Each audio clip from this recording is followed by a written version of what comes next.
moments in life when you have those why moments, those why instances, those moments in which things could go one direction or the other. One of those moments happened to me in 1999. I was in a classroom, I was the professor, business strategy class in Los Andes University in Bogota. 39 students, I asked them, how many of you see yourselves in Colombia in 5 years? 12 out of 39 raised their hand. I turned to the other 27 and I said, how about yourselves? And they said, tell us why we should stay in Colombia. I said, well, you know, the coffee and the emeralds and the two oceans and the flowers and I couldn't think of anything else. And that was one of those why moments. I've been training myself to use a different set of glasses, to change my glasses. This gentleman is a friend of mine. He's 94. He's the father of theater in Colombia. His name is Fausto Cabrera. At 94, he is writing 4 books and he's full of life, full of eagerness. Fausto and I talked about this subject, about changing your glasses. We talked about also the challenge of changing the mind of a nation. We realized nobody changes the mind of anybody. People change if they want to, but clearly you can influence change in others. I'm going to start with an example. In Bogota, we had a huge problem of traffic. The cars cut the zebra strips. And we had a mayor, Antanas Mocus, who did something dramatic.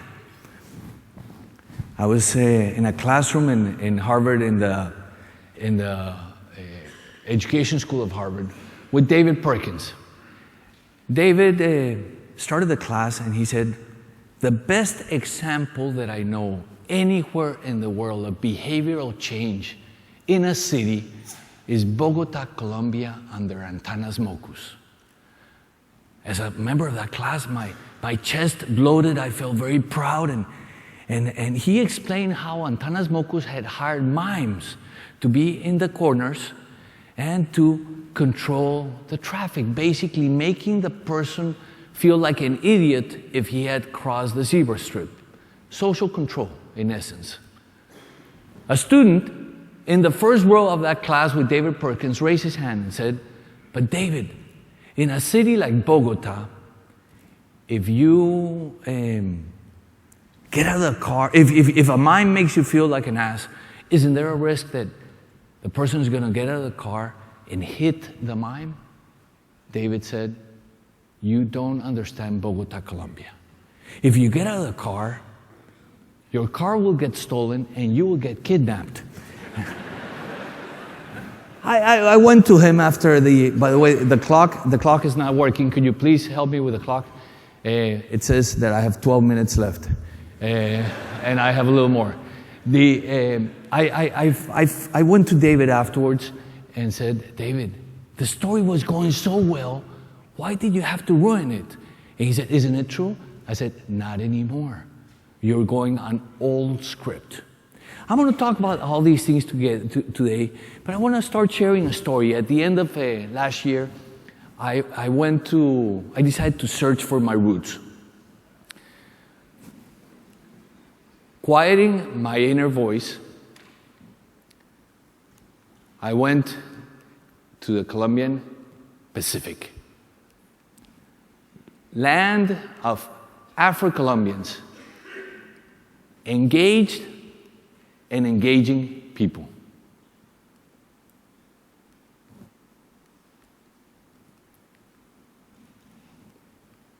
This lady, for example, Mari Grueso, is the best poet that I know. She has a wonderful poem about being a Negro.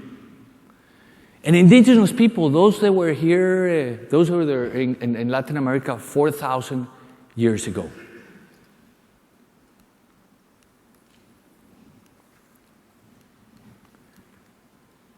Land of deserted beaches, full of secrets, which the powerful Pacific has brought. I'm sorry, I'm having a problem with this control. And places to discover.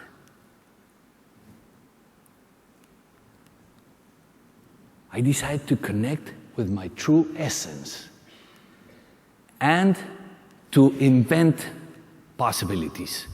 And I invented this, which obviously is an ergonomic chair.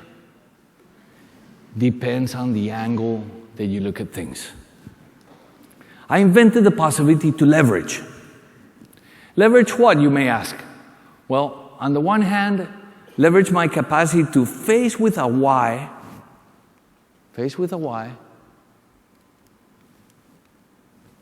act and persist. Secondly, leverage my capacity to absorb ideas from others and create new empowering ideas. And third, leverage my capacity to think and act with a systems mentality. I realized that the fundamentals are in place. And see, there you can see the ergonomic chair. You sit there and it's quite comfortable. And the fundamentals are clearly in place. We had credibility, we had energy, we had security, a paradigm shift, and resilience. And I sat in the structure, and the structure fell backwards. And I realized that I needed something else. So I took this pole and placed it there, and I put this pole also on the ground. And that which was missing was trust. And that is the central holding pattern. It is the central lubricating element of a society. I sat in that wonderful beach in the Colombian Pacific, and I asked myself, how do I leverage what I am and what I have to achieve what I want? I activated my mind with fresh ideas. I prepared to share with you how we changed the mind of a nation. Can I change the control and can we fix the clock thing, please? I don't know how much time I have, and the control remote is not working well. One day, one is confronted with a why. Do I jump or do I not jump? When I was 10, I climbed up to a trampoline, a diving board in a pool in Bogota. All my cousins had already done it. I was the only one that had not done it. I was about this size. And I jumped up there, and I felt this clinging feeling in my stomach, and I decided it was better to be a live coward than a dead, brave person. So I climbed down the stairs, and I tripped, and I fell. And I scratched on my back, and I developed acrophobia. Acrophobia is fear of heights. That was at 10. Then at 47, I climbed up there. Which of you think that I jumped off? Which of you think that I didn't jump off? Well, I decided that if all my life I am subject to my fears, I never grow. And I decided to jump off. But I did it in a safe way. With a harness, with a helmet, and it was actually quite exciting. I jumped. We get wake-up calls all the time. The question is if we wake up or if we go deeper into denial. I received a wake-up call as I was walking into this beautiful place today. I stopped to talk with some kids that were riding a skateboard. Some of you may have seen them. And I asked them, what's special about Portugal? What's unique about Portugal? And one of the kids said, nothing. That's a wake-up call. When the young people are saying that there's nothing special about a country, I think that's a wake-up call. And that was the situation we were in Colombia back in 1999. We had been decertified by the U.S. government. We had been placed in the category of 7 countries, Iraq, Afghanistan, North Korea, Libya, Colombia, because our president had received drug money. The confidence was in its lowest moment. Foreign reserves had plunged, foreign investment had plummeted. We had 19% unemployment, and for the first time in our written history, we had negative growth rate of 4.5%. Business closures were the story of each day.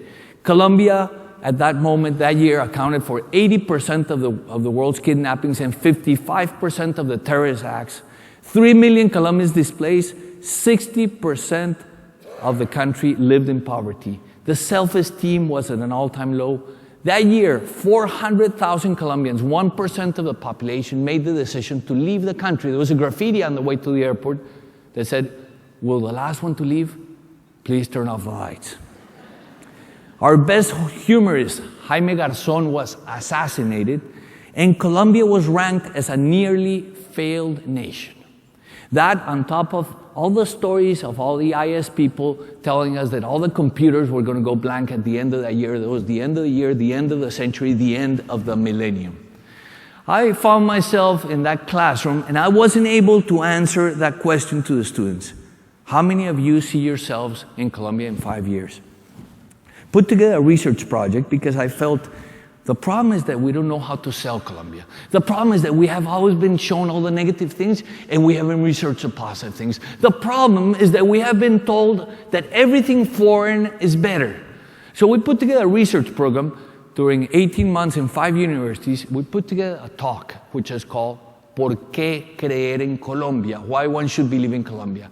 And I started giving this talk, and this caught like wildfire. The first 8 months, running McDonald's in 3 boards with 3 kids, I gave that talk 256 times. Some days I would do it 5 and 6 times a day.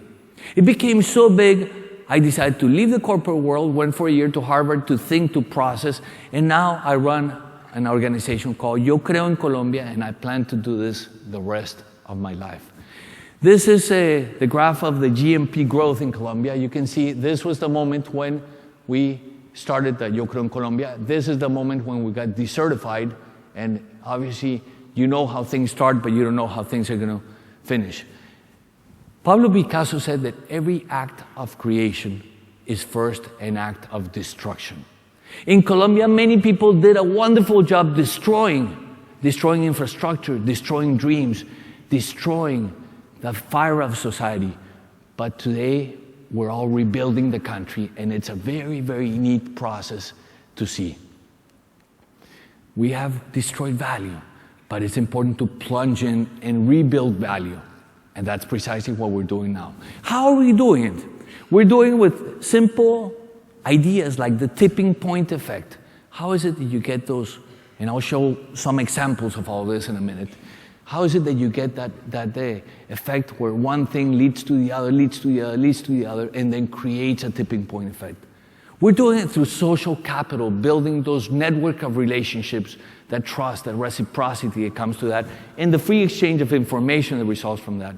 We're doing it with asset-based development. We're doing it with appreciative inquiry, which is a way to ask questions which gets people to answer in a propositive fashion. And we're doing it with positive contagion.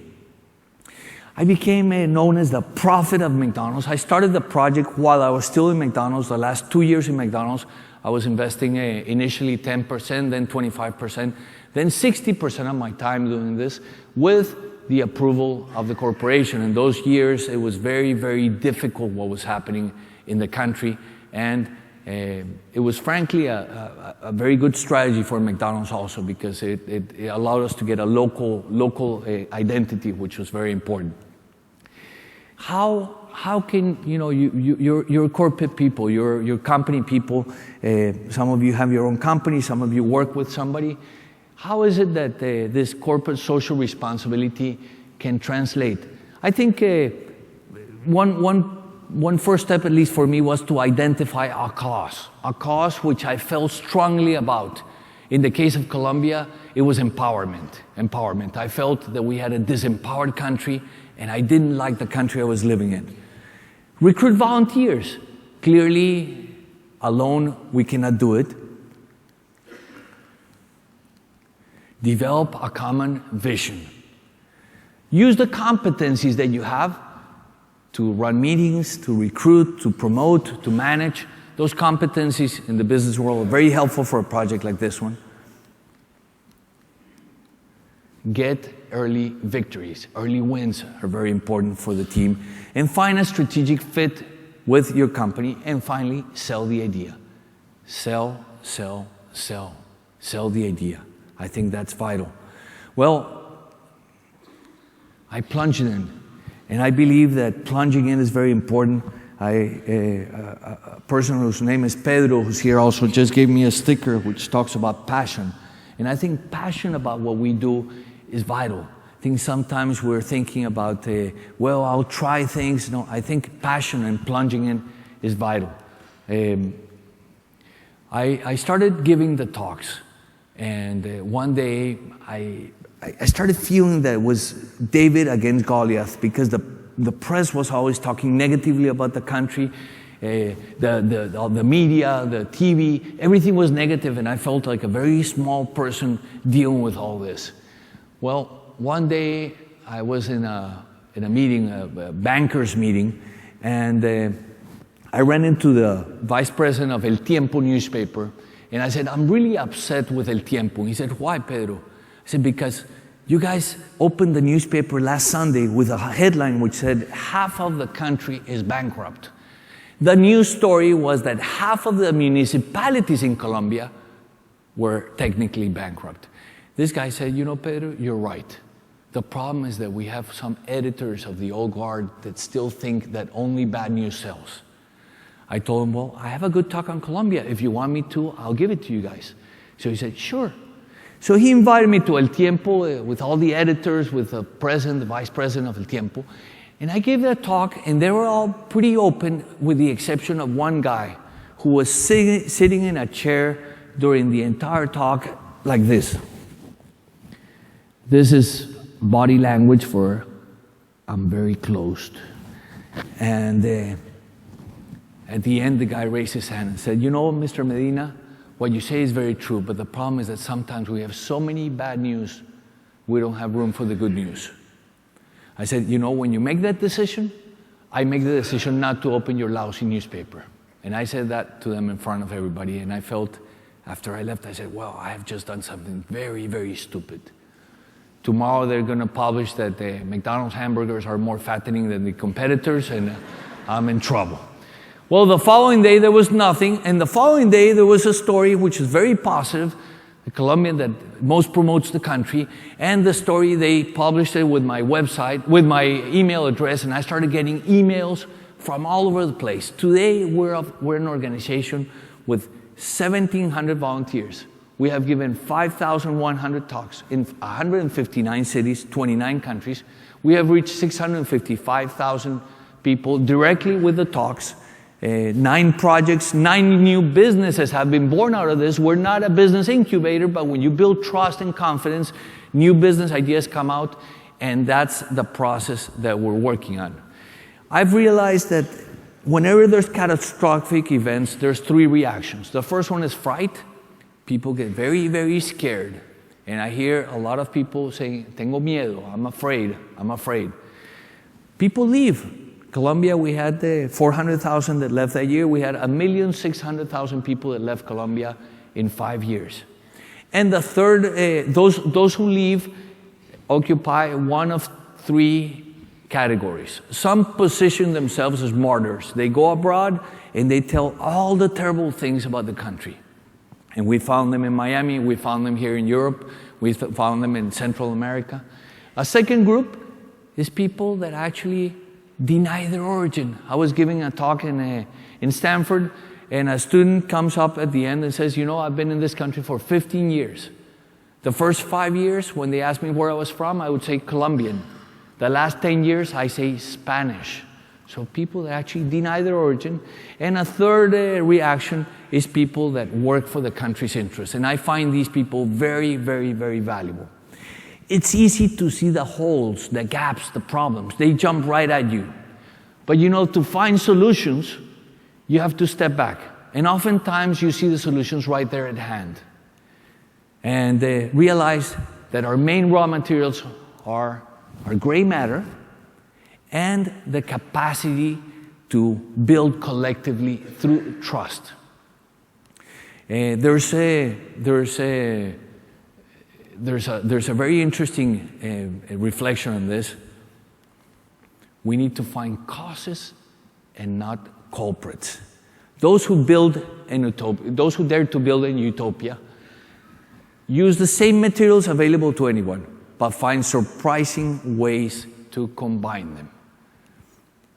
So slowly, we're patching the holes. And that's the situation in our country. What are 3 challenges that we have found? The first one is to develop a reality-based discourse which unleashes the spirit of the people. This is not a motivational talk, it's a reality-based discourse. To influence the influencers, the 4 Ps, the politicians, the professors, the press, and the pioneers. And to achieve a tipping point effect, converting those vicious circles into virtuous circles. We have realized that there's lots of wealth in a country.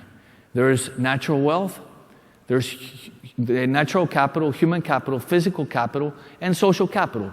Natural capital and human capital are given. Physical capital, if we use all we have, if we share what we have in abundance, if we examine how many empty buildings and lots, how much idle machinery, technology, and tools, how much money sitting in banks producing nothing, and we add to this the huge capital drain, clearly there's enough physical capital. And then the challenge really is social capital, which, as I mentioned a little while ago, is those networks of relationships, the trust and reciprocity that is built through those networks, and the free exchange of ideas, information, power, and resources that result when there's trust and reciprocity.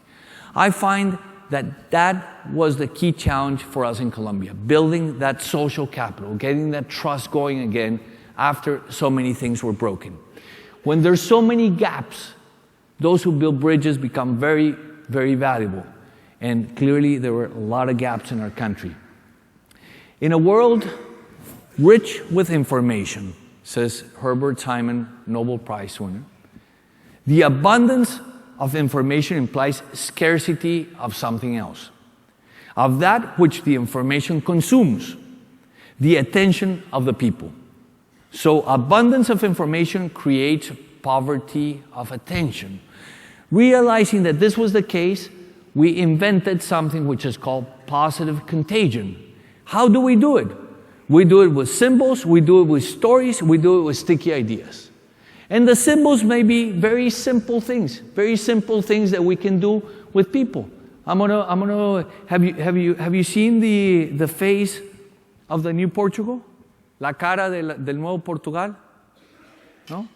Mira. ¿Ah? La cara del nuevo Portugal. See? A face of the new Portugal. See? It's a symbol. It's a little mirror. Try it. Doesn't cost much. Ask people and see the smile. I walked today from here to the hotel, and we tried it with everybody. Most people reacted very well. Most people reacted with a smile. Symbols, little things that make a big difference. I have pulled 25,000 birds out of 25,000 ears in Colombia in the last 5 years, including the president of the country, including peasants, all kinds of people. It's a symbol of flying free, of extending their wings and flying free. Stories. Stories are powerful. Stories have a way of creating new paradigms. And sticky ideas that make a big difference, that people repeat and repeat and repeat. President Clinton, when he was in Colombia a number of years ago, said one of them. He said, watch the trend lines, not the headlines. That was a sticky idea that we repeated and repeated and repeated. And look at this trend line. 100 years ago, 94% of Colombians were under the poverty level. 12 years ago, 60%. 4 years ago, 57%. Today, 46% of Colombians. This is an advertisement of a French travel agency. If you want to see the Caribbean, go to Cuba or Dominican Republic. If you want to see the Andes, go to Ecuador. If you want to see the Amazon jungle, go to Brazil. If you want to see pre-Columbian cultures, go to Mexico or Peru. But if you want to see all these things together, your destination is definitely Colombia. sticky ideas, ways of presenting your country. Social media, Twitter, very, very valuable. I tweet quite a bit. YCC Pedro is my Twitter. And this is a Twitter I sent last week. It's a quote from a journalist. So I'm using quotes of journalists to create new effects. It says, if for every 10 stories of narco traffickers, you would tell one of innovation and entrepreneurship, this would be a different country. So Twitter and social media I find very valuable for these kind of effects. There's a perception gap in Colombia. I was in London giving some talks, and I was in the metro in London, and I saw this sign. It says, mind the gap, mind the gap. And I asked a policeman, what was it all about? Because every 20 minutes in the speaker system, there was this lady, mind the gap, mind the gap. And I was just very concerned what gap were they were talking about. The policeman explained there was a 30-centimeter gap between the metro and the metro station. And that the previous year, 53 people literally had put their foot in and had fallen off. Well, I wonder why they don't do a similar campaign for Mind the Children or Mind the Environment. Well, things of the Brits, you know, they think differently. But this story reminds me of a story which is very Colombian, which is the legend of El Dorado. El Dorado is the legend that basically brought the Europeans to our continent. It was the legend of the gold and the legend of all that. The initial Europeans know, but the ones that follow afterwards.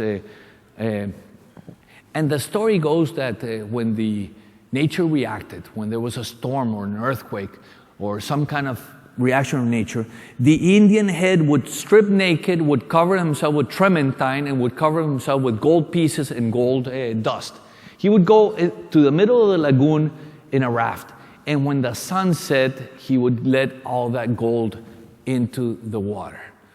Well, this legend is true in at least 3 lagoons in Colombia, and people have been after this treasure throughout history. In 1912, Contractors Limited of London came to Colombia in search for El Dorado. They blasted with dynamite the lagoon of Guatavita, and they recuperated from the mud $10,000 of those days in gold pieces. The project cost was $160,000. They did not mind the gap. They created the gap. There's the gap that the Brits created in 1912. Well, the search for El Dorado continues. In 2011, 3.5 million international visitors visited Colombia. That's a very small number in comparison to the 14 million that Portugal has, but in comparison to the 654,000 that we had six years before, it's a huge number for us. In 2012, thousands of Colombians and foreigners are finding the true El Dorado in Colombia. Between 2001 and 2012, our foundation has created a tipping point effect around the true secret for El Dorado. Colombia is a large country. We're the size of Spain, France, and Portugal. We're the size of the U.S. East Coast. I'm going to show you a bit of how we have portrayed Colombia to Colombians. These are actual slides that we use in our presentations. We have a privileged location, 1,000 miles of Caribbean coastline, 600 miles of Pacific coastline, 46 million people. One of our greatest assets is our people who live abroad, about 3.5 to 4 million Colombians that live abroad. That's one of the groups. Colombia is a country with a strong urban population. And when you look at the good, the bad, and the ugly in Colombia, you realize Colombia is the oldest democracy in Latin America. We have lots of natural capital, world largest producer of orchids, of emeralds, of birds and frogs, first in variety of palms, second in butterflies, plants, freshwater fish, and roses, third in coffee, reptiles, and bananas, fourth in coal, mammals, and nickel, and we're the 6th producer of water, and we're the country that has the most water per inhabitant in a world that is drying up. And we were told we were poor, and we thought it was true. You realize how important water is when you see these type of pictures that circulate on the internet. Well, we have culture, 1,025 folk rhythms. We have the heritage, our Amazon jungle, 84 Indian tribes. We have San Agustin and Ciudad Perdida. We have a human capital, the discoveries and the inventions of Colombians, which are quite interesting. We're world leader in refractive surgery, first in coffee research, first in visits to a public library, first in trachea transplants. We're the fourth country in investment in telecommunications, a percentage of GNP, and we are the world's happiest nation in the 2004 World Happiness Survey, and we've been top 5 in the last 5 years. We're stable. We're the lowest volatility in Latin America. But you look at all this, and really what amazes people is the wow factor. People that go there for the first time, they say, wow, we expected to find something very different, and we are really impressed with what they found. David Lytle says, Colombia is the only country in the world which has a wow factor. So when I started giving these talks, you can see in the M of McDonald's in the talk. This is one of the original slides, and it's a story. It's a story about Gaston Abello, who's a banker with a Spanish bank. He lives in Miami. And he had a dream one day. He's from Barranquilla, and he wanted to take the Carnival of Barranquilla to Miami and to the States. They got the Jackie Gleason Theater in Miami, rented a beautiful theater. They sold out all the tickets. They rented Beacon Theater in New York. They prepared everything. And 3 days before the trip, the U.S. consul in Bogota denied their visa, saying that they were going to stay in the U.S. Well, this guy started scrambling and moving all kinds of relationships and all kinds of the day before, they got the visa. A call from Condoleezza Rice to the consul in Bogota. They moved all kinds of strings to get to her, and these people went and did a fantastic show in Miami, sold out. They danced in the streets. They went on Fifth Avenue and danced on Fifth Avenue, and all 55 returned to Colombia because they were not going to change their happiness for whatever there was in the U.S. So stories like this that we started telling started making a difference in just the way Colombians looked at themselves. We decided that we have to highlight that which makes us special. It may be the fat butt of the Colombian Botero sculptures or whatever it is, but there's a lot of intangibles that we started discovering which nobody had seen before. Grab coffee, grab life by the beans, you know, the ads of the Coffee Federation. Captain, we forgot the Colombian coffee. Colombian coffee is now being served in the Starboard Lounge. What's behind all this? Our model is very simple. It's going from a vicious circle where you have problem-based development, look at all the problems and throw money after the problems. Learn helplessness, because as people start receiving money for having problems, they start generating more problems because they want to keep receiving the money. Disempowerment, when you see good things happening, you hide them, because if you let anybody see them, then they're not going to give us any more money. You know, low trust, envy. Envy is an element all over the place, and we had lots of that in Colombia. We still have some, but much less. Image and reputation issues, and of course, focus on the negative. Focus on the negative. I'm sorry, this thing is either running out of battery or focus on the negative. That wasn't prepared. Okay. Then what do we have now? We have asset-based development. Let's find out what works. And there's always kind of lots of things that work that people don't know. How many of you know Tamera? Tamera. Anybody? Tamera is an eco-village which exists here in Portugal, and it's a model for eco-villages everywhere in the world. Go see Tamera, because you find a different way of living there, and you find a way of living there in a better way with less resources. Tamera, T-A-M-E-R-A. There's always lots of good things happening that people don't know. Empowered leaders. When there's leaders that are empowered, things start happening. Niche strategies, positioning. Social capital as an enabler of the whole model, and positive contagion, pride. Get the good stories going out. Tell those stories and tell them over and over and over. Stories such as the story of Carlos Santiago. He is a 21-year-old student. He went to my office a couple years ago and told me this story. He said, Oscar Morales had created a group on Facebook, 1 million voices against FARC. FARC is the Colombian terrorist group, a Colombian guerrilla group. He was part of that group. In January 4th, 1998, a new story came out about a lie that FARC had told the entire country on a baby called Emmanuel. And he put a sign on Facebook, a message on Facebook saying, February 4th, Colombians will go out to the streets. Let's abandon our indifference. The entire world will listen to us. Every guerrilla member in the jungle will listen to us. He wrote that at 4 o'clock in the afternoon. The following day, 2 people replied and said, okay, what can we do?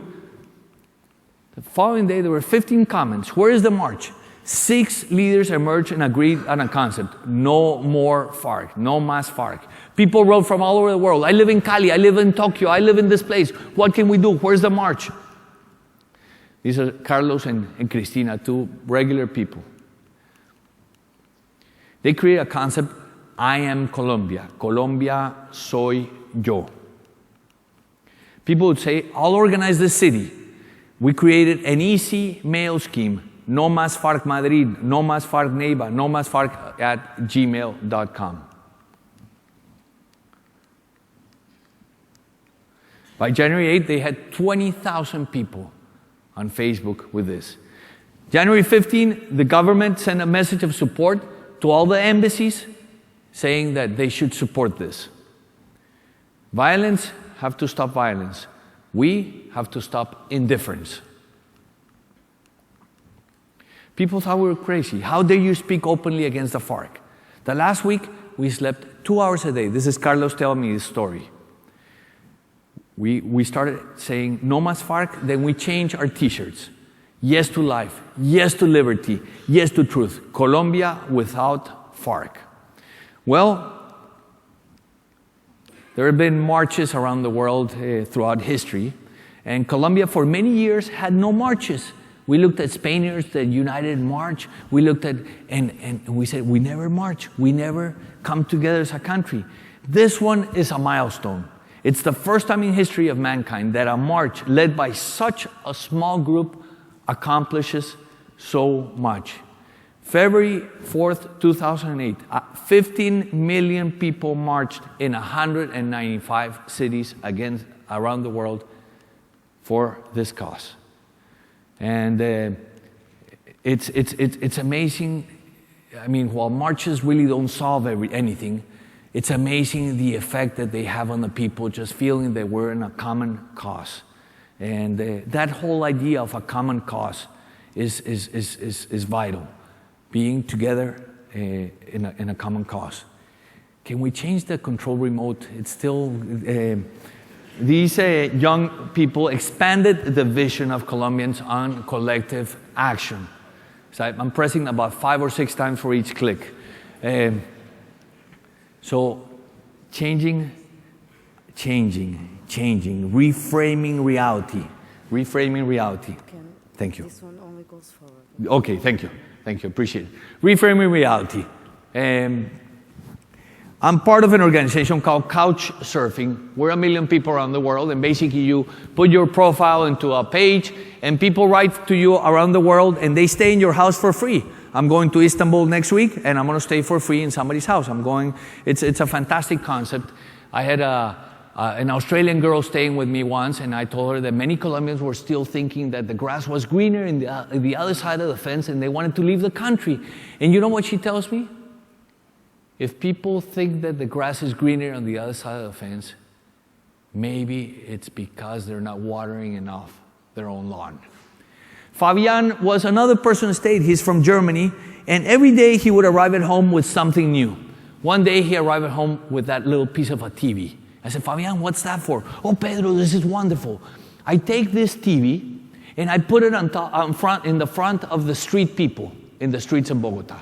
And then with my digital camera, I take a picture of them, and I show them the picture, and I tell them, look, you're famous, you're on TV. And he earned the respect of all the street people doing this. Well, Fabian taught me to reframe reality, and that's basically what we're doing in Colombia. We're reframing reality. Now, the world perceives Colombia's improvement clearly. This is a security perception, public security. The competitiveness index is going up. These are some of the initial numbers as things started changing. Colombia, the world's happiest nation, tied with Switzerland in the 2004 World Happiness Report. We appear as the most extreme emerging market on earth in Business Week. And things really, as this outside mirror starts changing, physical things start changing. The bridges start opening up for our ships. The exports start growing. And there's a very important effect in terms of citizenship and the support of people to local causes. Citizenship is the right to have rights. Antanas Mockus, our mayor, the one that I told you about, said, but it is also the duty of accepting duties. The opportunity to claim for the rights of others, and the Nietzschean possibility of reforming the rules that fix rights and duties. Traffic-related deaths in Bogota, look at the dramatic change. And this was in large part thanks to things like the mimes and the things that Antanas Mockus did. Simple things that make a difference. And there's a side effect that goes along with this, which is very important as people start feeling that there's better public work from the government. Then they started paying more taxes. We got 63,000 voluntary taxpayers, people that paid more than they had to support all that was happening. And this is amazing. This is unprecedented. This had never happened in the story of Colombia. This is Bogota, how it was in 1998. This is a following mayor that came after Mockus, Peñalosa. Mayor Mockus fixed the software, Peñalosa fixed the hardware.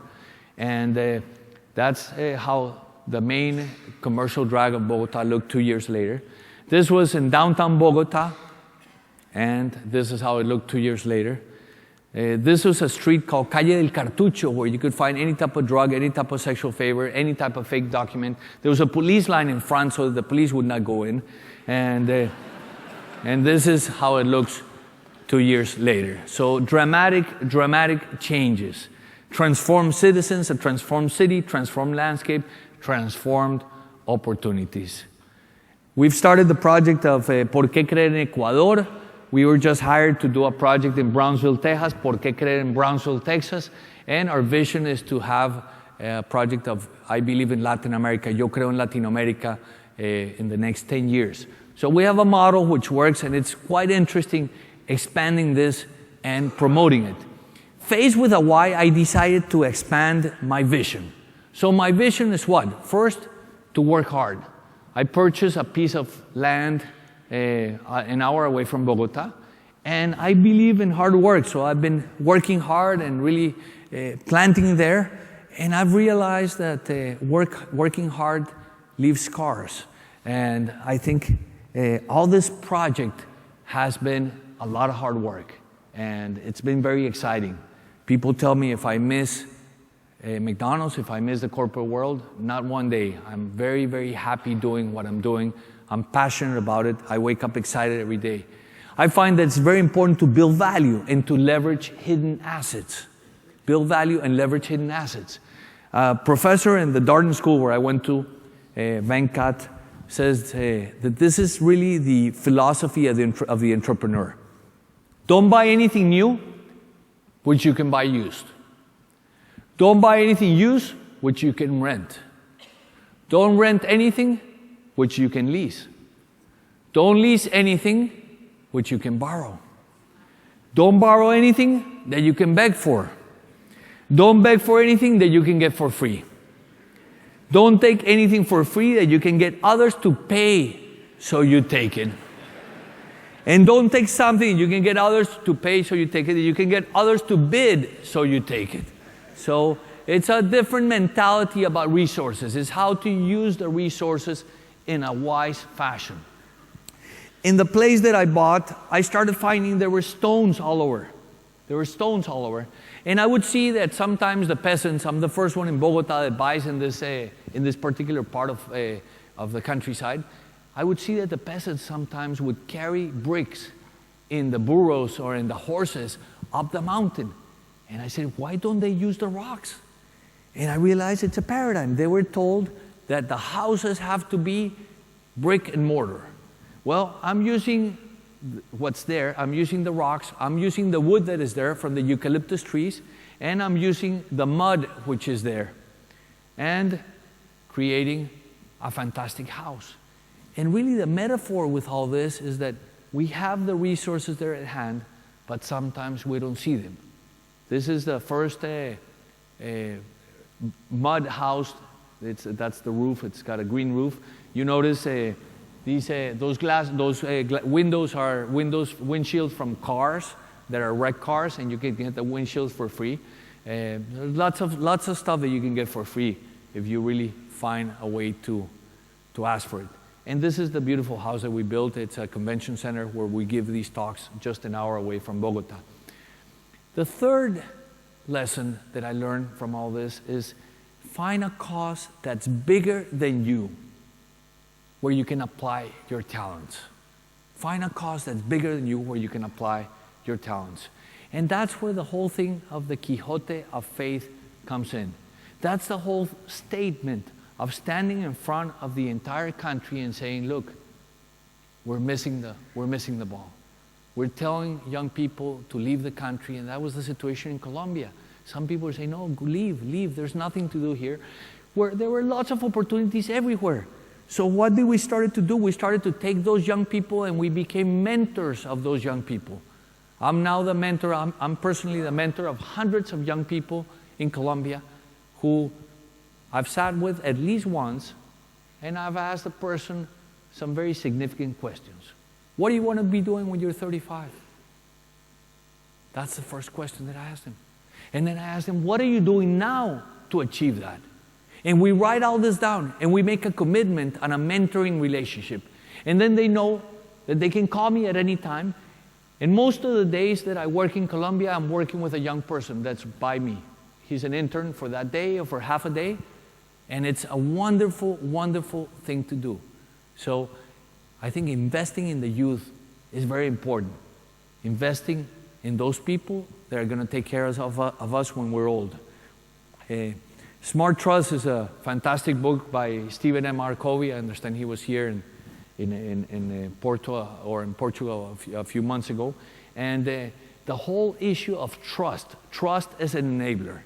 And Stephen Covey talks about the blind trust, no trust, distrust, or smart trust, which is the trust which combines analysis and the propensity to trust.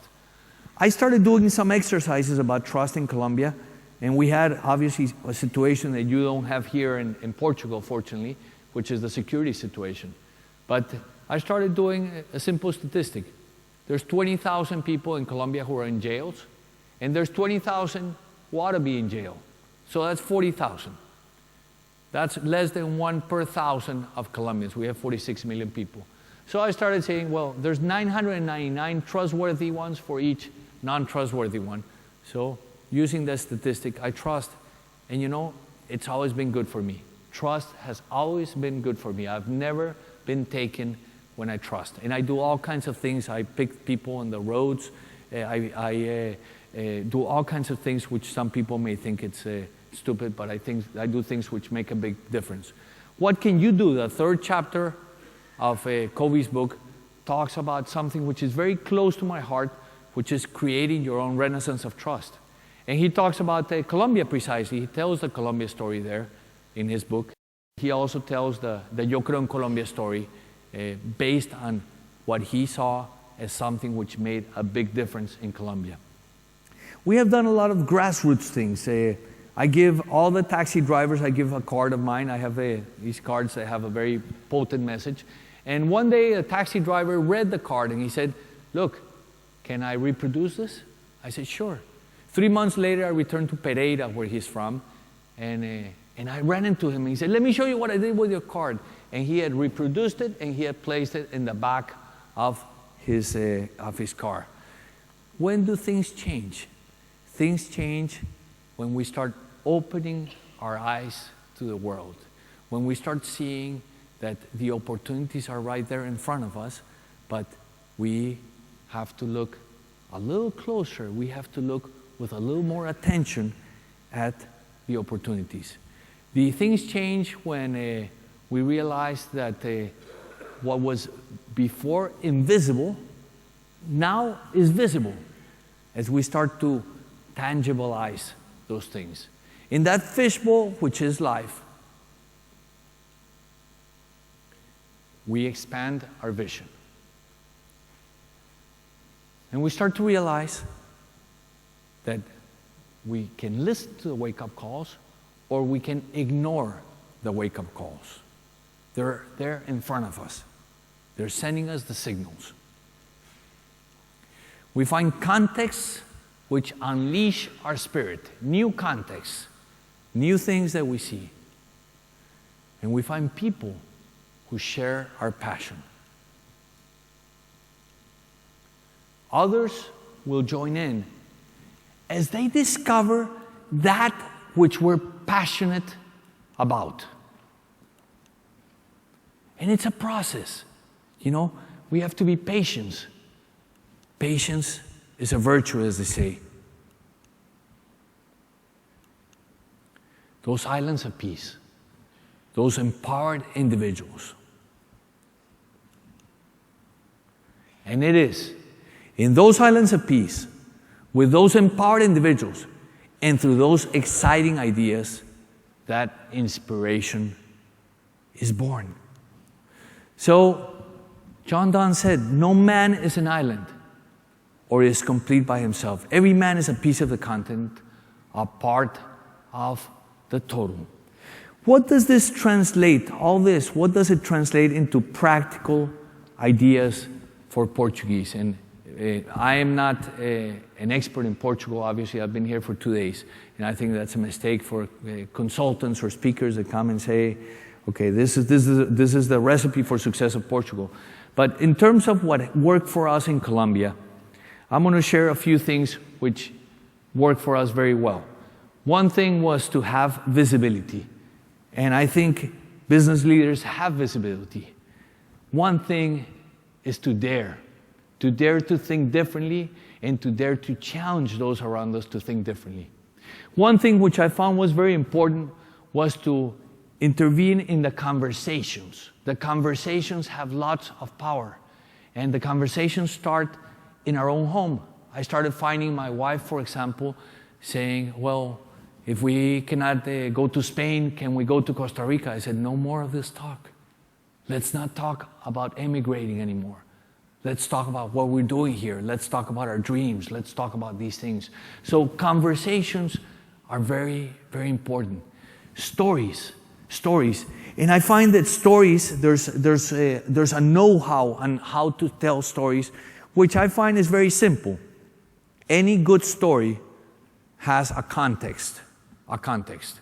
It's a place, characters, and a time. So that's the first element. The second element, every good story has details which grab you. If you read any of Garcia Marquez's books, they're full of details which really engage you. Any good story has a crisis. And it may be a little crisis, doesn't have to be a big crisis. Any story has a crisis, any good story. Any good story has the development of the crisis, and every good story has what's in it for me. Those are elements of a story. I find myself a few months ago in Bogota with some friends. And we went to have a plate which is called bandeja paisa, which is a huge plate with beans and with all kinds of stuff. We ate this. 3 hours later, I was feeling a little queasy in my stomach. So I looked for a bathroom. And finally, I found one. And what a profound relief that was. Until I looked at the wall of the bathroom, and there was no toilet paper. And I said, oh, what can I do now? So I looked around, and fortunately, the last person that had inhabited that throne had read the paper there and had left it there. So I looked for the page that had all the terrible news in them, and I used it appropriately. And the message is that there's always plan B. There's always plan B. If plan A fails, there's always plan B. And you just have to look around a little closer. So stories, conversations, stories, action just makes such a big difference. I was giving a talk one day to a group of soldiers in Caquetá, in southern Colombia. It's a place where that year, this was 3 years ago, that year 9,000 of the 15,000 FARC members that were there 3 years ago were in that area of Colombia. So I asked the lieutenant, how often do you have a conflict? And he said, the day that we don't have conflict, we're scared because it means these guys are hiding. They told me that these soldiers work 4 months, 24/7, and then they rest 1 month. And I had the privilege of presenting in front of them when they had just left those 4 months. And I noticed they were really, really stiff. They're really stiff. And I said, what could I do which nobody has done, but that if I do it, would make a big difference?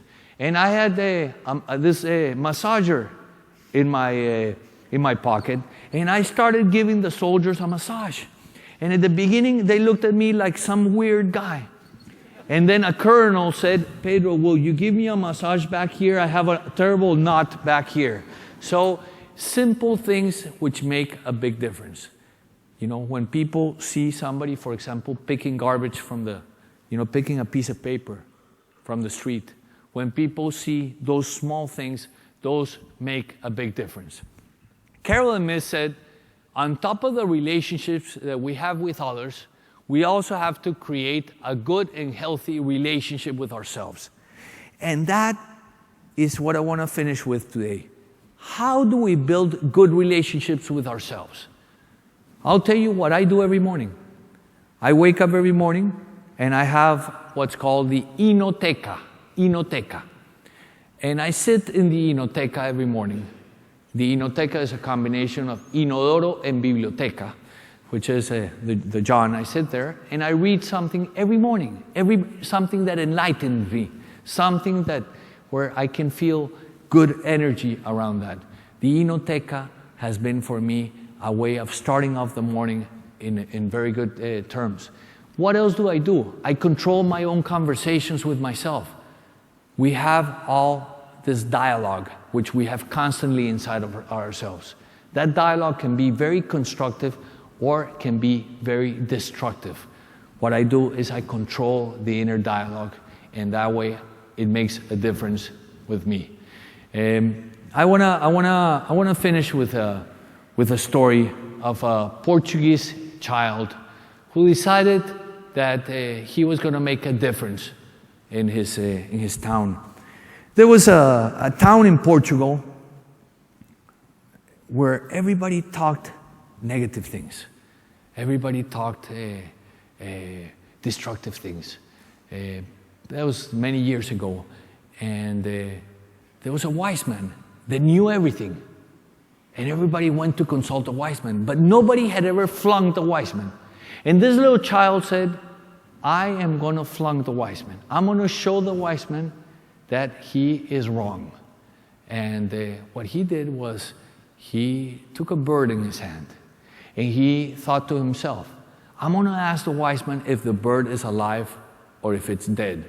If the wise man says that the bird is alive, I will press the bird, I will crush the bird, and I will show the wise man the cadaver of the bird.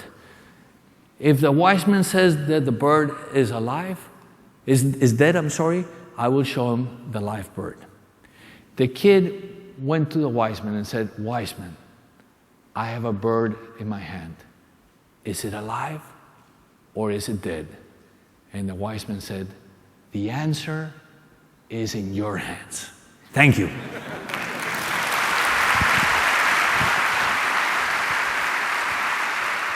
Thank you.